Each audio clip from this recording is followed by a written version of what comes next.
जो है वो ये एक वायरल बीमारी है। जैसे हम सब लोग जानते हैं, पहले हम जब शुरू में, जो जिसने मुर्गी फार्म बहुत पहले से किया होगा, उनको मालूम था कि सबसे पहले लोग रानीखेत की बीमारी से डरते, कहते थे कि रानीखेत की बीमारी है, उसके सारे फार्म साफ हो जाते। तो रानीखेत के टीके हैं बहुत सारे, तो टीकाकरण अगर सही तरीके से करते हैं तो काफी हद तक हमें बचाव करने में सहायता मिलती है। तो हम कर सकते हैं। उम्र की मुर्गियों में बीमारी हो जाती है, सभी प्रकार के पक्षियों में हो जाती है, जो जो जंगली पक्षी है उनमें भी हो जाती है, हमारे तो जानवर है, जितने भी किस्म की मुर्गियां पालते हैं, बतते हैं, उनमें सब हो जाती है। सभी प्रकार के पक्षियों में, हर प्रकार के ये पिछले कुछ वर्षों से नए विषाणु भी इसमें रूप बदल लिया है। इसकी बीमारी की विषाणु ने भी 2007 में एक किस्म की, एक अलग किस्म से आई, 11 में अलग आई, और 16 में। तो ये धीरे धीरे करके अपना बढ़ते हैं। तो ये विषाणु की, ये इनकी चाहे वो फ्लू का वायरस हो, चाहे का वायरस हो, का वायरस हो, ये अपना रंग रूप बदलते हैं। इसकी समस्या रहती है कि हमें जो टीकाकरण हम कर रहे हैं, हम कौन सी वैक्सीन कर रहे हैं, ताकि जिस जो प्रकोप चल रहा है, क्या वो टीका, उस टीका में विषाणु पहले से है, तभी वो बचाव कर पाएगा, नहीं तो फिर वो पूरे पूरे तरीके से बचाव नहीं हो पाता है। लक्षण क्या है? श्वास की समस्या आती है, आम लेते हैं, गड़गड़ की आवाज आती है, आंखों में सूजन आती है, और गर्दन घूमने लग जाती है, वो हो जाएगी, या नीचे तरफ मोड़ लेगी, या गोल गोल घूम जाएगी गर्दन, जो खेत में इसका बहुत टिपिकल लक्षण है।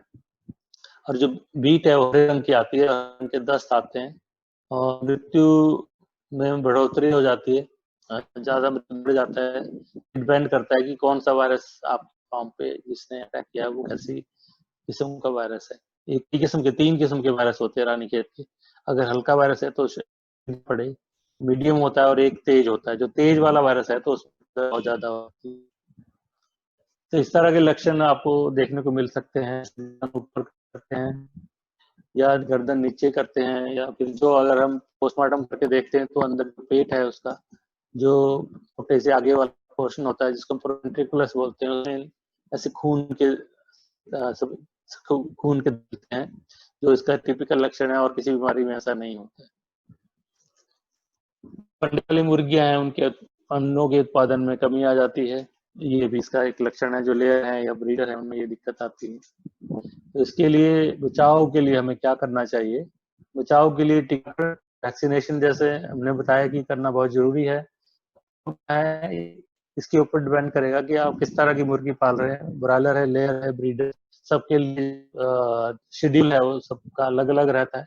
उस हिसाब से, और जिस एरिया में आप हैं उसके क्या समस्या है, उसके हिसाब से आपको टीकाकरण का शेड्यूल बनाना पड़ेगा। तो 4 से 5 पहला टीकाकरण करना होता है, और जो आंख में या नाक में एक बूंद डालना है, वो क्लोन 30 का या B1 का वो हम डाल सकते हैं। फिर 21-22 दिन पीने के पानी में लसोटा पिला सकते हैं। और फिर उसके बाद अंडे वाली मुर्गियों में बहुत सारे टीकाकरण हम बाद में भी इसमें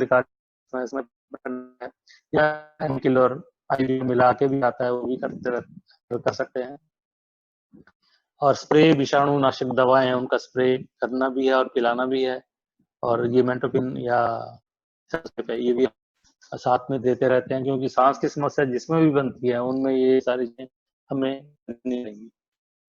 आईबी जो इन्फेक्शन ब्रोंकाइटिस है, इसका प्रकोप भी ये विषाणु अपना रूप बदलता रहता है, जैसे मैंने कहा। लेकिन अंडे वाली खासकर अंडे वाली मुर्गियों में या अंडे मुर्गियों में बहुत बड़ी समस्या का कारण बनता है। और आजकल पिछले कुछ महीनों से ये बहुत समस्या के रूप में आया है, नया वायरस बदल के आ गया है, तो उसकी वजह से समस्या बढ़ती जा रही है। इसमें क्या होता है, सांस की बीमारी है मुर्गियों में, प्रजनन तंत्र को भी, इसके अलावा सांस के अलावा प्रजनन तंत्र को भी इफेक्ट करता है, जिसकी वजह से अंडे टेढ़े मेढ़े आते हैं, या बिना छिलके के आते हैं, या एक्शन कम हो, काफी फर्क पड़ता है। और गुर्दों पे असर पड़ता है, पेशाब अंदर जमने लग जाता है। तो ये सब समस्याएं इस बार के साथ जुड़ी हुई हैं। अंडे टेढ़े हैं, या पतले छिलके वाले हैं, या जल्दी टूट जाते हैं, इसका रहता है। और अंडे एकदम प्रोडक्शन कम हो जाती है दिन बाय दिन। और कल मुर्गियां हैं जैसे जो अंडे देने वाली मुर्गियां हैं उसमें से अंडे देना बंद कर जाती हैं धीरे धीरे करके, उनके पीछे के जो पॉइंट है बंद होने लग जाते हैं, तो भी इस बीमारी के साथ जुड़ी हुई समस्या है, तो उसकी तरफ ही हमें थोड़ा ध्यान देना पड़ता है। तो इस तरह के अंडे आते हैं, इस तरह का मुंह खोल के सांस लेती है मुर्गियां, और इस तरह के अंडे जो है हमें देखने को मिल सकते हैं चल के या टेढ़े मेढ़े ऐसे। तो इसके बचाव के लिए हमें बायोसिक्योरिटी जो हम बोल रहे हैं अभी के लिए वायरस के लिए जरूरी है, वो इसमें भी अप्लाई करना है। वायरस में प्रकोप नहीं लेकिन कम होता है, क्योंकि वायरस ज्यादा दिन नहीं रखते, 30-40 दिन में निकाल देते हैं, उसके बाद शेड साफ करके दोबारा हम मुर्गियां रखते हैं। लेकिन आ सकता है, ऐसा नहीं कि इनमें नहीं होता है, बीमारी आती है, लेकिन अधिक जहाँ है जहाँ बहुत दिनों तक मुर्गियों को रखते हैं ब्रीडर, ज्यादा इसका फर्क रहता है, असर रहता है। तो 3 से 5 दिन पे 30+720 इकट्ठा भी आता है, कंबाइंड आता है वैक्सीन, या मास्क का वैक्सीन आता है, वो हम आँख या नाक में दे सकते हैं। उसके बाद एनडी के लिए आईवी के लिए बहुत सारे टीके आते हैं, जैसे मास्क आता है, नेफ्रो आता है, मल्टी आता है। ये टीके हम सभी बारी बारी से उनको अलग अलग अंतराल के बाद, हमें 3-4 हफ्तों के बाद या ना होता है, और फिर में आती है तब भी बीच में मिडले या बाद में पिलाना पड़ता है। गंगोरों की बीमारी हमारे देश में 1982 में आई थी, उसके बाद से ये किसी न किसी रूप में रूप बदल बदल के आती है। कभी कोई करते थे तो काम करती थी, फिर और तेज वैक्सीन करने लगे, जिसका असर मुर्गियों के जो बीमारी से लड़ने का सिस्टम है ऊपर होता है। ये वायरस मुर्गियों का एड्स होते हैं, जैसे एड्स में हमें बीमारी से लड़ने की ताकत खत्म हो जाती है, वैसे ही मुर्गियों में अगर ये बीमारी अटैक करती है तो उसमें बीमारी लड़ने की ताकत खत्म हो जाती है, फिर बीमारी लड़ने की ताकत कम हो जाती है, क्योंकि जो वसा होता है, पीछे जो गांठ होती है शरीर में, जो हर हर बीमारी के अगेंस्ट एंटीबॉडी क्या है, अगर ये इसको ही अटैक करती है, वर्षा को खत्म कर देती है, तो उससे कोई भी बीमारी से जो टीकाकरण हम करते हैं उसका भी जो रिजल्ट है वो नहीं आता है। इसलिए हमें इस बीमारी को बचाव के लिए भी काफी सावधानी बरतनी है। जैसे बुखार होता है, सफेद या पीले रंग के दस्त आते हैं, और जब पोस्टमार्टम में देखेंगे तो अगर टांगों की खाल हटाएंगे आप, तो उस पर खून के धब्बे देख सकते हैं, छाती पे भी कभी कभी खून के धब्बे देखने को मिलते हैं, और वर्षा में भी मिलते हैं। ये चीजें आप ध्यान देख सकते हैं और डॉक्टर को दिखा सकते हैं, तो वो आपको राय दे सकते हैं कि अब इनको इसके साथ इसको में क्या आपको करना पड़ेगा। अब बायोसिक्योरिटी प्रैक्टिस जो बाकी पीछे मैंने बताए रानीखेत में या फ्लू में, वही इसमें भी फॉलो करने पड़ेंगे। 12 से 14 दिन पे टीका आंख में लगाएं, पहला टीका जो आंख में लगाएं, जहां बीमारी ज्यादा रहती है, जिन एरिया में जिस फॉर्म में ज्यादा आती है, तो उनको ये टीकाकरण आंख में करेंगे तो ज्यादा अच्छा रहेगा बजाय पानी में पिलाने के, क्योंकि पानी में जो टीका है वो सभी मुर्गियां बराबर मात्रा में नहीं पी पाती हैं, और सही डोज गई नहीं गई उसका मालूम नहीं पड़ता। तो इसलिए जरूरी है कि पहला टीका इस हिसाब से। अंडे वाली मुर्गियों में करना पड़ता है, और बार बार उसकी वो हम करते रहते हैं। ये जैसा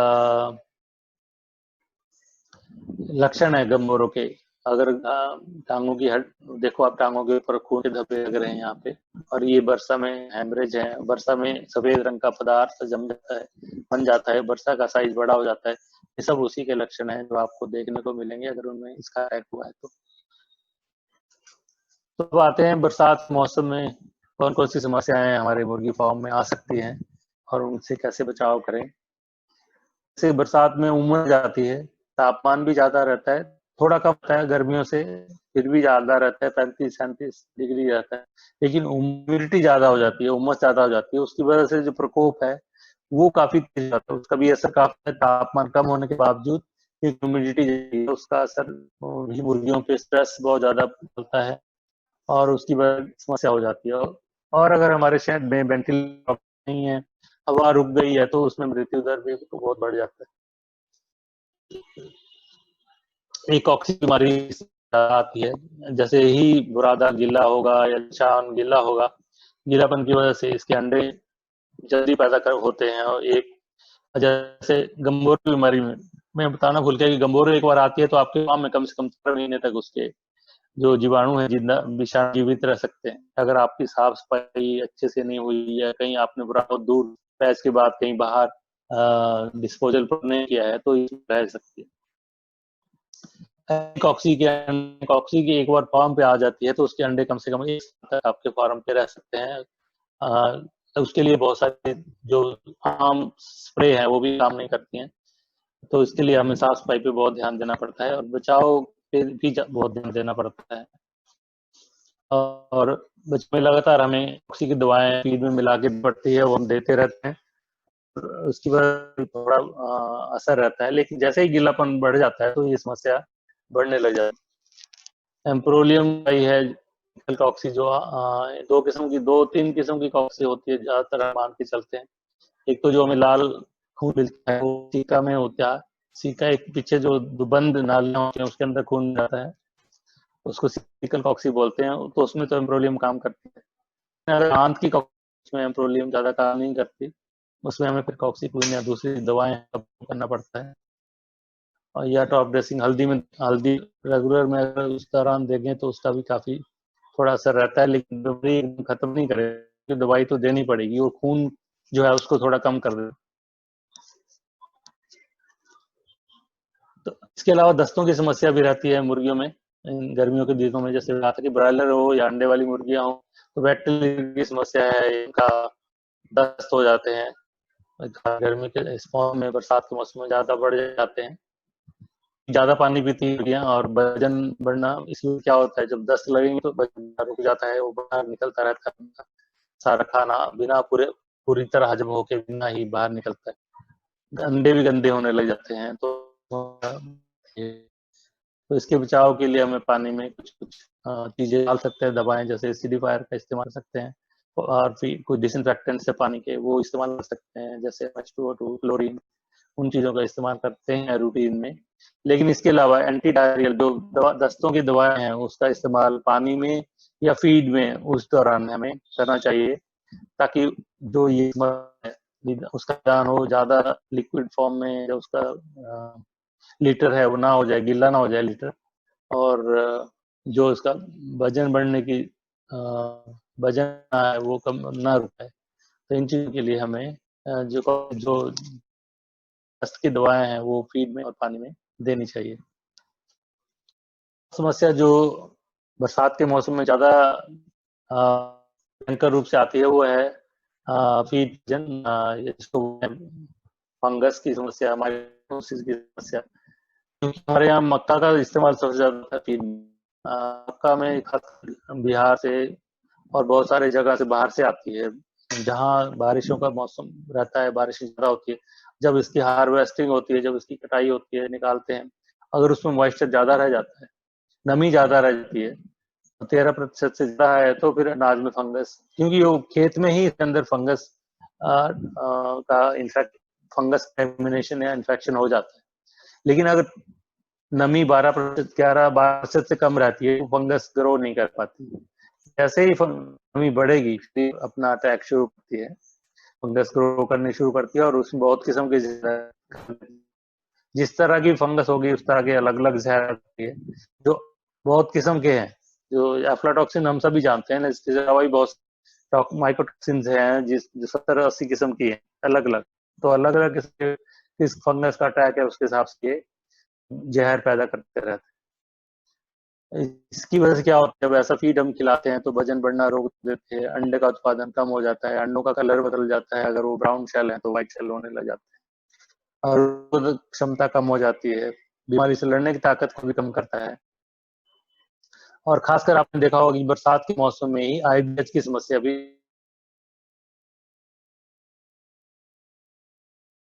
आईबीएच वायरस है वो भी नॉर्मली पड़ा रहता है लीवर में कहीं डोरमेंट।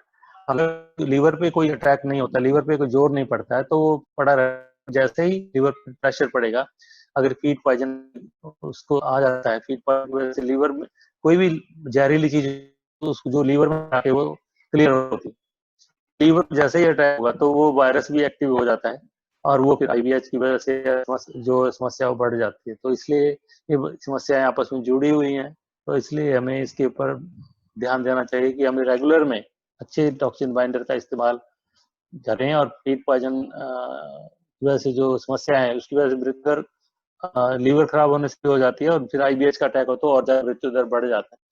तो यह ध्यान रखें कि अनाज में हम फीड में नियमित रूप से टॉक्सिन बाइंडर का इस्तेमाल करें। जो अच्छे टॉक्सिन बाइंडर है, नमी के हिसाब से टॉक्सिन बाइंडर बढ़ा सकते हैं। अगर नमी ज्यादा है तो टॉक्सिन बाइंडर की मात्रा थोड़ी और बढ़ा दें। जितना नॉर्मल डोज 1 किलो अगर तो 1.5 किलो, या डिपेंडिंग अपॉन जो आपके कंसल्टेंट बताते हैं बढ़ा सकते हैं। लीवर टॉनिक और भी इन दिनों में फीड में ज्यादा देना चाहिए, और फीड और पानी में दोनों बीच में कभी कभी पानी में दे सकते हैं और रेगुलर फीड में दे सकते हैं। और ज्यादा समस्या है तो उस दौरान आप फीड को थोड़ा बदल सकते हैं, उसको लाइट कर सकते हैं, और फीड में कुछ दिन अनाज बढ़ा के दे सकते हैं। अगर ब्रॉयलर की समस्या है, खासकर ब्रॉयलर में समस्या है तो उससे हम इसको कम कर सकते हैं। इसके अलावा फीड हमने बंद कर दिया, उसको डबल डोज लीवर टॉनिक की दे देते हैं। अगर बीमारी ज्यादा है, ज्यादा महीने लग गए हैं, लीवर खराब हो गए हैं, सिरका है उसको पिला सकते हैं हमें 2 ml या 3 के हिसाब से। जैगरी जो जो शीरा होता है पानी में दे सकते हैं। बी कम्प्लेक्स और अमाइनो एसिड का कॉम्बिनेशन जो आता है वो हम पानी में पिला सकते हैं।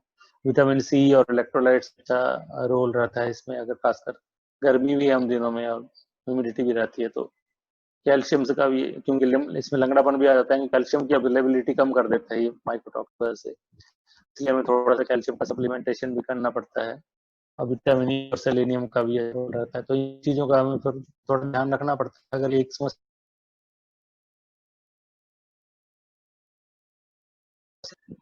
इसके अलावा गर्मी और बरसात के मौसम में कई बार खासकर जो लेयर मुर्गियां हैं, ब्रीडर मुर्गियां हैं, उनमें जुओं का अटैक, जुएं काफी हो जाती हैं और परजीवी हो जाते हैं, और मक्खियों का प्रकोप बढ़ जाता है खासकर लेयर फार्मों के आसपास। तो उसके लिए काफी समस्या रहती है लेयर फार्मों पे, और फार्मर भाई इससे परेशान भी रहते हैं। खासकर हम भाई जो वाला में है उनको बहुत समस्या रहती है, और मैनेजमेंट वाले भी खासकर एडमिनिस्ट्रेटिव वाले भी उनको परेशान करते रहते हैं।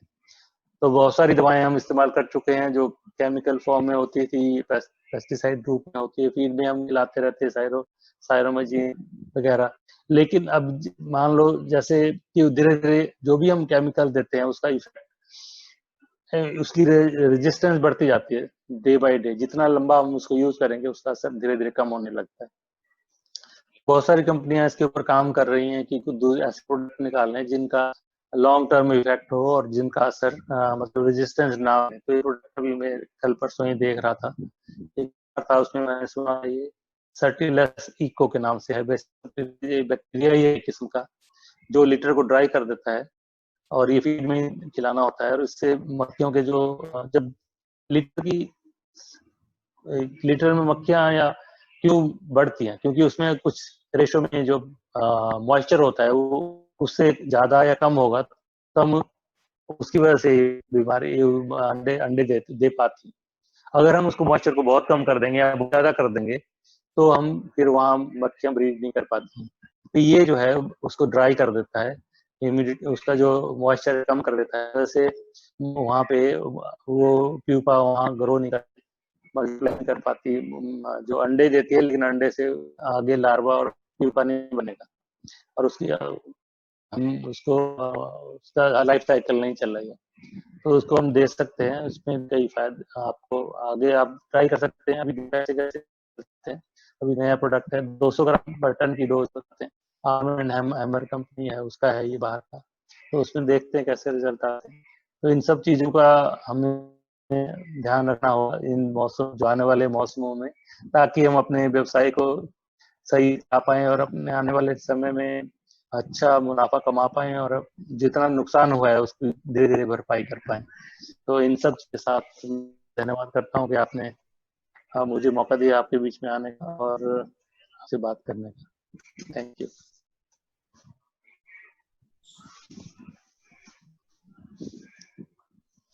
कुशल। Thank you sir, thank you doctor Mahajan हमारे साथ महत्वपूर्ण जानकारी शेयर करने के लिए। आपने जिस बारीकी से महत्वपूर्ण जानकारी बताई है वो वाकई काबिल तारीफ है, और उम्मीद करते हैं कि इसका इस्तेमाल पोल्ट्री फार्मर्स अपने फार्म पर करेंगे और उससे उनको निश्चित तौर पे फायदा होगा।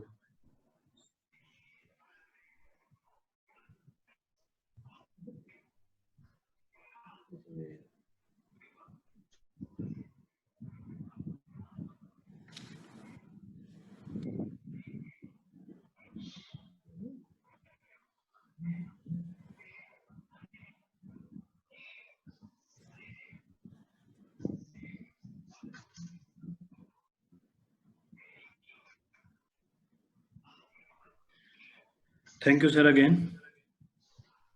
हाँ बताओ, बोल लो ना। जैसा कि डॉक्टर महाजन ने बताया कि गर्मियों में बर्ड्स को स्ट्रेस होता है और जब वो मुंह खोल के सांस लेना शुरू करते हैं तो पानी के साथ साथ इलेक्ट्रोलाइट्स और बाइकार्बोनेट का लॉस होता है। तो इसी सब की पूर्ति के लिए हमारे पास है सेंसोकूल। सेंसोकूल एक परफेक्ट ब्लेंड है इलेक्ट्रोलाइट्स का, डेक्सट्रोज, विटामिन सी और उसके साथ साथ सोडियम सैलिसिलेट और मिंट का। इलेक्ट्रोलाइट्स जो है वो जैविक और अजैविक इलेक्ट्रोलाइट्स इसमें डाले गए हैं जो शरीर में तरल या पानी का संतुलन बनाए रखते हैं, तंत्रिकाओं और मांसपेशियों को प्रभावी ढंग से काम करने में सहायता करते हैं। इसके साथ साथ एसिड बेस बैलेंस का संतुलन बनाए रखते हैं।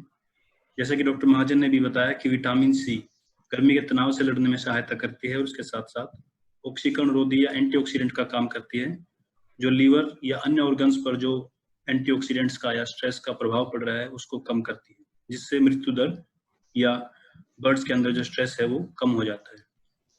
डॉक्टर महाजन ने बताया कि बर्ड्स को डेक्सट्रोज या एनर्जी की जरूरत पड़ती है स्ट्रेस के अंदर, ताकि उनका सर्वाइवल जो है वो आसान हो जाए, उनको दस्त वगैरह की समस्या ना हो। तो उसके लिए डेक्सट्रोज हमारे प्रोडक्ट में है जो 1 लीटर पानी में लगभग 5 कैलोरी प्रोवाइड करता है, जो बर्ड को अधिक पैदावार के लिए तैयार करता है और दस्त और तनाव जैसी स्थिति में भी जीवित रखने में उसको सहायता करता है। इसके अलावा इसमें प्रोबायोटिक्स डाली गई हैं, लैक्टोबैसिलस, जो नुकसानदायक जीवाणुओं के विकास को रोकती है और उसके साथ साथ फायदेमंद जीवाणुओं की संख्या बढ़ाकर आंत में जीवाणुओं का संतुलन बनाते हैं। इस प्रोडक्ट की खासियत है कि इसमें सोडियम सैलिसिलेट और मिंट फ्लेवर डाला गया है, जो शरीर के तापमान को बर्ड के कम कर देता है और इसके साथ साथ उसकी रोग से लड़ने की जो ताकत है, रोग प्रतिरोधक क्षमता, उसको बढ़ा देता है। तो कुल मिलाकर सेंसोकूल जो है वो एंटीबायोटिक्स के दुष्प्रभाव को कम करता है।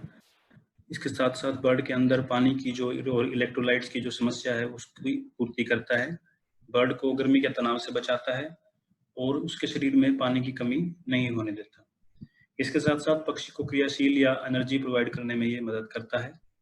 और जैसा डॉक्टर महाजन ने बताया कि गर्मी या स्ट्रेस के कारण अंडे की जो गुणवत्ता है या उसकी सेल जो है वो कमजोर हो जाती है, तो उसका बैलेंस ये प्रोडक्ट बनाए रखता है, क्योंकि इसमें कैल्शियम और मैग्नीशियम के साल्ट डाले गए।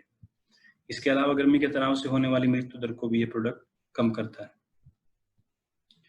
डोज रेट पहले ही बताई जा चुकी है डॉक्टर महाजन द्वारा, तो 1 ग्राम पर 5 लीटर ड्रिंकिंग वाटर में या फिर 100 से 200 ग्राम पर टन फीड में हम सेंसोकूल दे सकते हैं।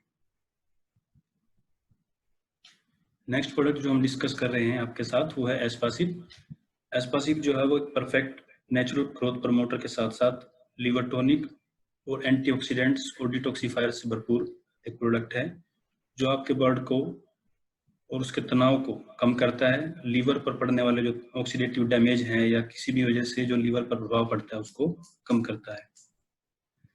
हमारे शरीर में या फिर बर्ड्स के शरीर में जो टॉक्सिन्स होते हैं या फिर कुछ स्ट्रेस की वजह से कुछ ऐसे तत्व बन जाते हैं जो कि सेल्स के लिए एक जहर का या एक टॉक्सिन का काम करते हैं, उनकी जो नॉर्मल फंक्शनिंग है उसको रोक देते हैं। जैसे आप फोटो में देख पा रहे हैं, जैसे कि स्वस्थ कोशिका या कोई सेल है, तो उस पर जैसे ही डैमेज होता है फ्री रेडिकल की वजह से या फिर हीट स्ट्रेस की वजह से, तो वो सेल जो है अपनी फंक्शनिंग खत्म कर देता है। जैसे आप फोटो में देख पा रहे हैं कि सेल जो है वो काम करने योग्य नहीं बचता। इसके अलावा अन्य ऐसे बहुत से घटक बनते हैं, तत्व बनते हैं शरीर में, जिनका प्रभाव लीवर के ऊपर डायरेक्ट पड़ता है और वो काम करना बंद कर देते हैं। एंटीऑक्सीडेंट्स क्या करते हैं या ऑक्सीकरण विरोधी जो तत्व हैं वो क्या करते हैं कि जो फ्री रेडिकल या ऐसे जो कुछ तत्व बन रहे हैं उनको न्यूट्रलाइज कर देते हैं और उनकी फंक्शनिंग को रोककर वो लीवर को स्वस्थ रखते हैं। तो एस्पासिप में ऐसे ही हमने ग्रोथ प्रमोटर्स और एंटीऑक्सीडेंट्स डाले हैं जो ये काम करते हैं। जैसे पक्षी के विकास को बढ़ाने के लिए कुछ प्राकृतिक तत्व डाले गए हैं, जिनका इस्तेमाल जो है वो रिसर्च से साबित हुआ है कि वो उनसे वो एंटी माइक्रोबियल के साथ साथ जो है आंत की वृद्धि और आंत को स्वस्थ रखने में भी सहायक है। इसमें ग्रेप्स, सीपर्णी और ग्रीन टी के एक्सट्रैक्ट डाले गए हैं, जो आंत को स्वस्थ बनाए रखते हैं और पक्षी की जो वृद्धि है, जो उसकी ग्रोथ है, उसको इम्प्रूव करते हैं, उसमें सुधार करते हैं। इसके साथ साथ पक्षी की भूख को बढ़ाते हैं और मृत्यु दर को कम करते हैं। कई बार जैसे गंदी बदबू या अमोनिया जैसी गैस शेड में इकट्ठा हो जाती है, तो नेचुरल ग्रोथ प्रमोटर क्या करते हैं, बीट के थ्रू आकर उस गंदी स्मेल या अमोनिया को भी खत्म करते हैं। इसके अलावा इसमें लीवर से जो फैट को हटाने वाले कुछ घटक डाले गए हैं, जो खून में वसा या फैट को कम करते हैं, जैसे बिटेन, ट्राइकोलिन सिट्रेट, सिलिमेरिन या जिसको मिल्क थिसल के नाम से भी जाना जाता है, डेंडलियोन, आर्टिचोक और विटामिन B12। ये लीवर पर फैट जो है उसको जमा नहीं होने देते, क्योंकि लीवर पर फैट जमा हो जाती है तो लीवर अपना काम सही तरीके से नहीं कर पाता। लीवर के ऊपर पहले ही बहुत ज्यादा स्ट्रेस हो जाता है और फैट अगर जमा हो जाती है तो वो लीवर अपना काम बिल्कुल सही तरीके से नहीं कर पाता। तो ये खून में से फैट को कम करते हैं। उसके अलावा वसा को जो है फैट को लीवर से निकालकर दूसरी ऑर्गन्स की तरफ भेजते हैं ताकि वहां उनका इस्तेमाल किया जा सके या उनको किसी फैट से किसी दूसरे कंपाउंड में या किसी दूसरे पदार्थ में बदला जा सके। तो इस प्रकार ये एजेंट्स जो है लिपोट्रोपिक जो एजेंट है वो फैटी लीवर की जो बीमारी है बर्ड्स के अंदर उसको रोकते हैं। इसके अलावा एंटीऑक्सीडेंट्स और डिटॉक्सिफायर डाले गए हैं। ऑक्सीकरण विरोधी जो एजेंट है वो डाले गए हैं, जैसे गिलोय, green tea extract, silymarin, artichoke, grapes, रोहेडा, ब्रिंगराज। तो ये एंटीऑक्सीडेंट्स के भरपूर स्रोत हैं जो कि ऑक्सीकरण विरोधी घटक हैं और ये जो सेल डैमेज हो रहा था लीवर के अंदर उसको रोकते हैं, लीवर की कार्य क्षमता को बढ़ाते हैं और नई कोशिकाएं बनने में मदद करते हैं लीवर के अंदर, जिससे लीवर अपना काम जो है वो आसानी से और अच्छे तरीके से कर पाता है। सिलिमेरिन जो है एक रिसर्च कंपोनेंट है और इसके बहुत सारे फायदे हैं। इसमें 7 से ज्यादा एंटीऑक्सीडेंट हैं जो लीवर की सेहत को मजबूत करने के लिए काम करते हैं। उसके अलावा फ्री रेडिकल्स को खत्म करके कोशिकाओं का बचाव करते हैं और लीवर की जो झिल्ली है यानी लीवर की जो लेयर है सेल्स की उसको इतना मजबूत कर देते हैं कि उसमें टॉक्सिन्स या विषैले पदार्थ जो है वो अंदर एंट्री नहीं कर पाते। उसके अलावा ग्लूटाथियोन नाम से कोई एंजाइम्स हैं जैसे जो कि लीवर के मुख्य ऑक्सीकरण रोधी एंजाइम है जो लीवर को डैमेज से बचाते हैं, तो उसकी संख्या या उसकी मात्रा जो है सिलिमेरिन या मिल्क थिसल बढ़ा देते हैं। उसके अलावा लीवर की कोशिकाओं में प्रोटीन का निर्माण ये तेज करते हैं जिससे नई सेल्स या नई कोशिकाएं बनती हैं जो लीवर को मजबूत करती हैं। विटामिन डाली गई हैं जो भूख को कम नहीं होने देती और मेटाबॉलिज्म को बढ़ाकर रखती हैं बर्ड के, जिससे FCR इंप्रूव होती है। उसके अलावा प्रीबायोटिक्स डाली गई हैं। प्रीबायोटिक्स एक तरह से हमारे जो आंत में फायदेमंद जीवाणु होते हैं उनके लिए एक तरह से आहार का काम करती है, न्यूट्रिशन का काम करती है, जिससे उनकी संख्या बढ़ जाती है और आंत में एक बैलेंस बना रहता है, एक संतुलन बना रहता है हार्मफुल या नुकसानदायक बैक्टीरिया या फायदेमंद बैक्टीरिया के बीच में, जिससे कि आंत स्वस्थ रहती है और बर्ड की जो है मैक्सिमम प्रोडक्शन या मैक्सिमम आउटपुट हमें मिलता है। तो एस्पेसिप की डोज जो है ब्रॉयलर चिक्स में हम 5 ml 5 से 9वें दिन पर शुरू कर सकते हैं। उसके बाद जब जैसे जैसे ब्रॉयलर बड़ा होते जाते हैं, ग्रोथ होती जाती है उनकी, 15 से 19वें दिन पे हम 10 ml और 25 से 31वें दिन पर हम 10 ml इसको कर सकते हैं। उसके अलावा लेयर्स में जो है 15 ml हम इसको 5 दिन के लिए लगातार दे सकते हैं और 2 हफ्ते के बाद इसको दोबारा शुरू कर सकते हैं। हमारी कंपनी के कुछ और अन्य प्रोडक्ट्स हैं, जैसे डॉक्टर महाजन ने जिक्र किया कि रेस्पिरेटरी डिसीज कॉम्प्लेक्स में हम एस्थिरीन और सेंसोसेफ का इस्तेमाल कर सकते हैं। बेंटोटॉक्स एक टॉक्सिन बाइंडर है 18-1, जिसमें 8 ऐसे कंपोनेंट हैं जो बेहतरीन टॉक्सिन बाइंडर हैं। उसके अलावा स्क्वेसिड जो कि एसिडिफायर है, और इसके साथ साथ हमारे पास डेरोवेंट नाम से एक प्रोडक्ट है डेरोवेंट पी, जो कि डॉक्टर महाजन ने बताया कि जैसे दस्त वगैरह की समस्या आती है तो उसके लिए एक बेहतर प्रोडक्ट है।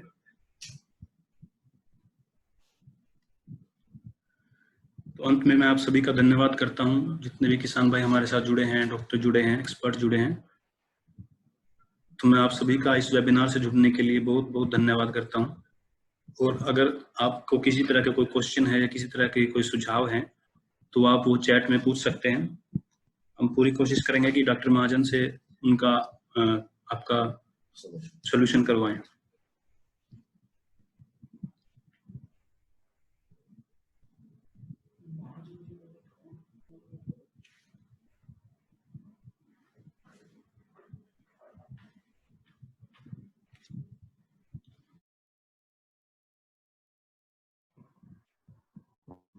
ठीक है, ठीक है कुशल।